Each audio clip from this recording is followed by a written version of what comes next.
What's going on, YouTube world and YouTube tribe? Welcome back to LilBigMan Gaming, bringing you another review. This time for what I almost said, right?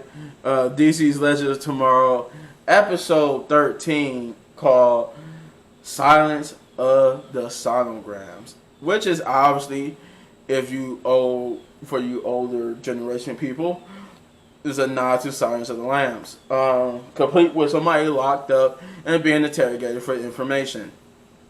As you all know, thanks for joining me. I love you guys. I love you guys that like to come watch these reviews. But let me give you the synopsis. With the Legends on high alert with their unwanted guests in their custody, Ava is tasked with the interrogation.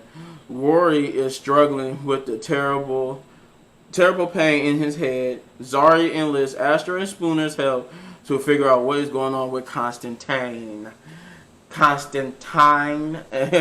Remember that from the crossover? He was like Constantine. He said, "Yeah, I don't care." My boy Lucifer. Yeah. So this episode basically picks up right where last episode left off, complete with the same. It starts off with the same scene with Sarah going into the room, hearing the singing, and see that it is none other than Bishop. Bishop has been brought back, but for what goal? What end? What is his goal? What is his goal for? What is his little scheme? And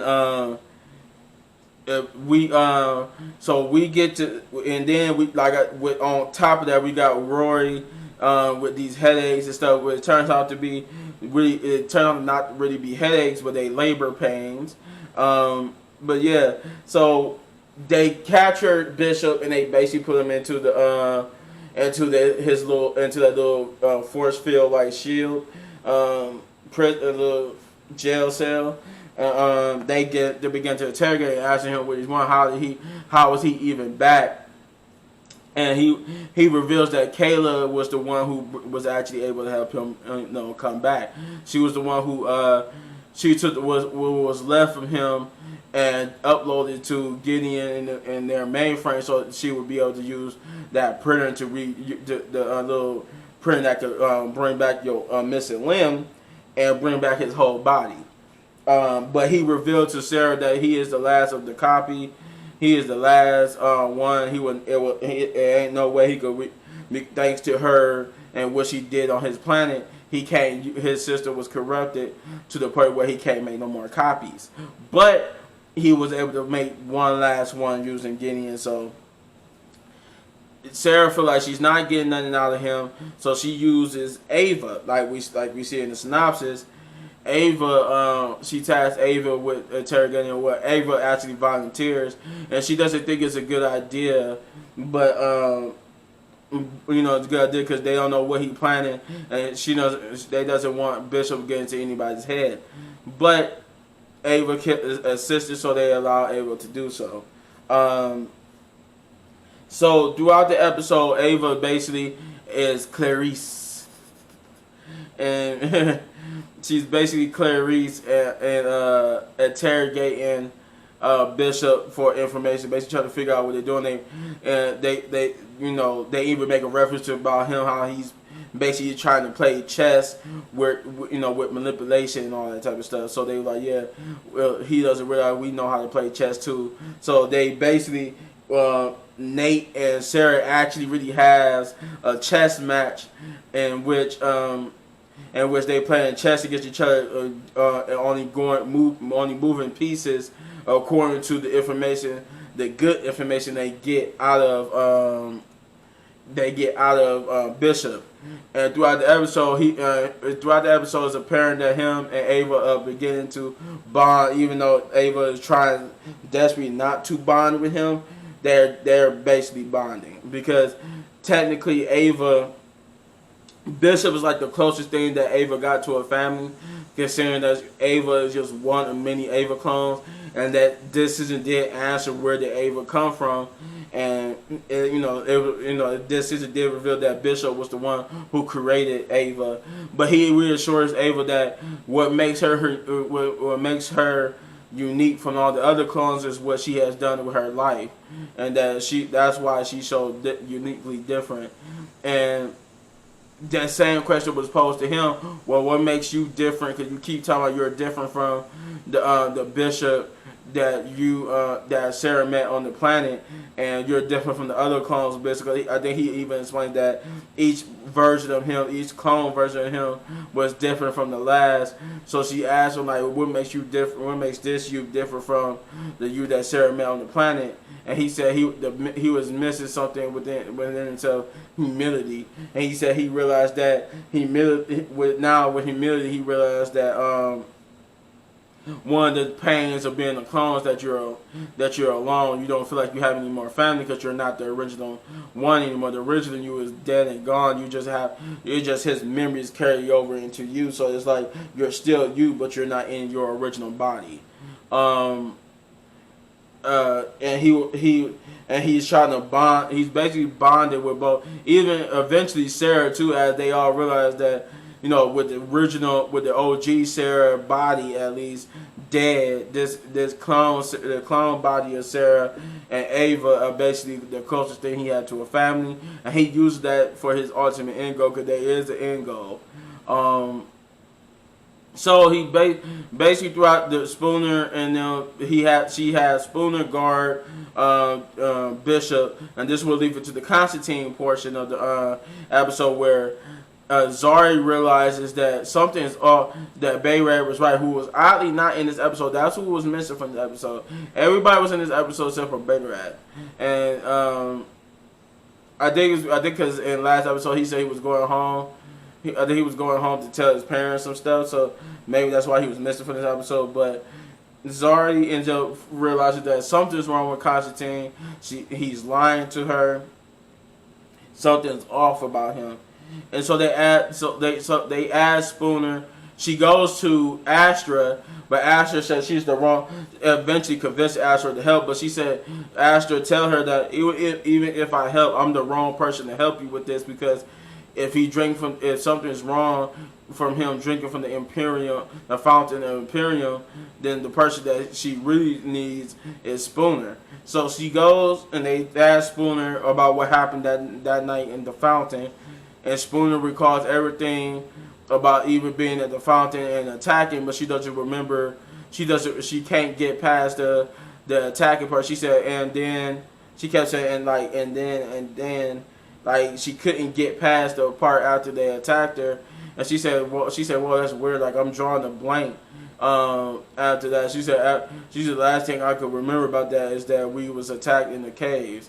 She said anything, and then she realized after that she couldn't remember. And Astra figured out that it was because Constantine must have put a spell on her to make her forget, and. Which she said, she was like, if that's what happened, she was going to go kill Constantine. And then she said, you won't even like it though, because to make you remember what he made you forget, I'm gonna have to cast another spell on you. So they end up doing that to figure out that Astra figure out what Spooner what she was forgetting. She was forgetting once the attack was over, the Fountain of Imperium rejected Constantine and didn't give him powers, and she remembered that instead of his powers coming from the Fountain of Imperium, he was getting his powers from something he keep drinking in the flask, which we all know is blood. But we were there to find out that they said it's called Scarlet. Or it's basically dangerous dark blood magic. It's basically it gives you magic. It gives you magic, but it gives it at a dangerous cost. It's basically like being on drugs. Like, the more you take the drugs, the more eventually the more it will shorten your lifespan or end up killing you. And she reveals to them that if they don't stop Constantine now, he's gonna end up killing himself using that drug. So they end up, thanks to Ava going back to interrogating bishops, or more Spooner and them, went to go try to stop Constantine, which leads to Constantine dealing with a hallucination version of him from back when they played that back from the last episode, where which it turns out to be like an actual dark side of him.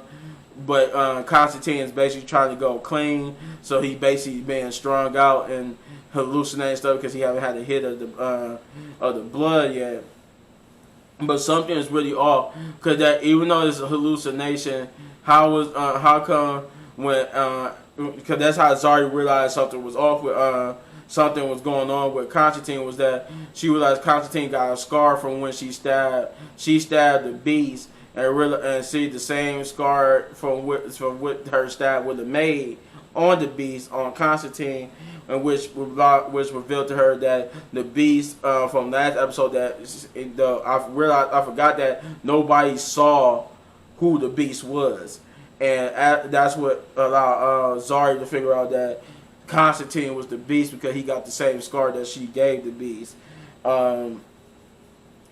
Constantine basically has been lying to her, so this is causing Zari wanting to break up with him.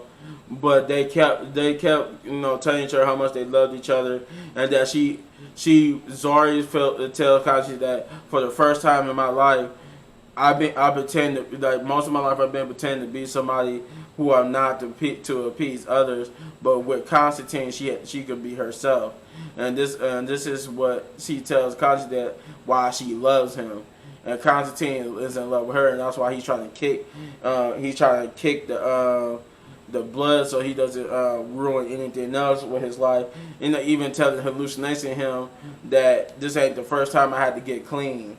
So they end up. She ended up going back to him after it happens from a couple of arguments and stealing the flask, and that's how they end up finding out what it was dangerous blood magic, because she brought the flask back to Astra. Astra said we called it in hell. We called this, like I think she said, scarlet or scarlet red, something like that. It's basically blood magic, like I said before. This will bring Constantine, because Constantine was warned about his dark self that Zari took it, and Constantine would try to get it back, but then she told him it was either her or the blood, and he grabs it like he chose the blood over her. She's upset, thinking that that's what he did, but then he looks at her and realizes what he was about to do. Not wanting to lose Zari, he throws away the flask, finally taking the first steps into really giving up the blood magic. But then at a shocking turn of twist, what a twist! There's something, I won't reveal it what it is, but there was something I thought it was, that scar was a clue that there was something. It was something more to the hallucination Constantine than meets the eye, and you will see, when you watch the episode, if you watch the episode, you can see it coming. You have a hint of it, but you don't know if they really gonna go that way. And then once you see it, it's like, oh, okay, they really did go that way. But then they figure out at least part of Bishop's plan. They do end up figuring out that Bishop was lying about the piece of him missing being humility. It was actually some DNA, and that they found out that the reason why Bishop is so in tune about because he was like helping Ava plan the wedding, and he was so in tune to what Sarah wanted. He said, and Sarah, what the final clue to help Ava was that Sarah said it's like he was reading my mind, and Sarah got an idea to look at their DNA sequence again, and realized that part of his DNA is made up of Sarah. So and they realized, as he said this, he ended up getting free because thanks to Sarah's portion of her DNA, he got her memories, and he know the override code, and he knew how to fight just like Sarah. But he ended up going to help Roy have the babies, and but then we also found out that was a nefarious plan in itself. I think they eventually figure out that the food that he told that he told Ava and them to give Rory to help him with the pain to properly feed the babies was actually something. Not only properly feeds them, but fasting induced labor, and that's what. That's why the labor was happening quicker than they expected it to, because of what Bishop did, which means a bigger evil plan was at foot, in which they do figure out the whole piece of the puzzle was that he was doing all this for a specific reason, and now they don't know what that reason was, and this would lead into the Constantine dark version, the dark hallucination version of him being more than what he thought it was. But yeah, that's it. That's all I got, because I'm not trying to spoil too much. But I would give this episode, because this episode was very entertaining. It had a lot of stuff too. I give this episode a solid, I say, I was about to say 10, but I give it a 9.5 just because not because it was a bad episode, just because I know they holding stuff back for the season finale. So this episode felt like it could have been like a perfect 10 episode in itself, but it was a decent 9.5. So yeah, 9.5 big ups. But that's all I got. That's it. And if you enjoyed this video, hit this button right there in one of these corners. You know what it is. It's usually in the right corner for all of my reviews. And if you enjoyed the video to the point where you want to support the channel, then y'all also know what to do for that. Hit that like button. Come on, do it right now. Hit that subscribe button and hit that notification button so you get notified for all when I drop my videos and all of my videos. And like I said, don't forget that like button, because that's how you show the haters of the world that you guys actually enjoy my videos. And as always, hit any one of these videos for more of my amazing content. Chief is out. Yeah, I'll see you tomorrow for Nintendo Day Wednesday. Yeah. And I might have a review video for Reminiscence tomorrow too. But we'll see. We'll see how everything goes. Peace out.